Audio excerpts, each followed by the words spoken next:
இந்த மாதிரி அடியில் வந்து கொஞ்சம் செட் ஆச்சுன்னா நீங்கள் இந்த மாதிரி எடுத்து விட்ருங்க. ஏன்னா இஞ்சி பூண்டு பேஸ்ட் வந்து போட்டிருக்கறதுனால அது வந்து ஹீட்டுக்கு இந்த மாதிரி வந்து அடியில் வந்து செட் ஆகிடும்.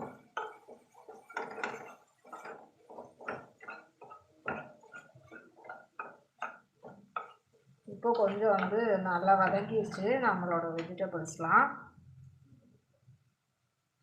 தயிர் சாதம் நேற்று சாம்பார் அதை சாப்பிட்டேன் இன்னைக்கு மத்தியானம். ஓகேம்மா, சூப்பர். காய் இன்னும் சாப்பிட்லையா நீங்கள்?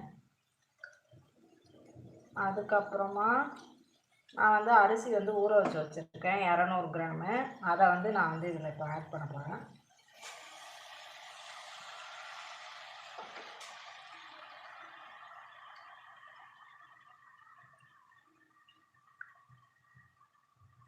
கலர்ஃபுல்லாக இருக்குது. காய்கறிகள் சாப்பிட வரலாமா? வாங்க, காய்கறி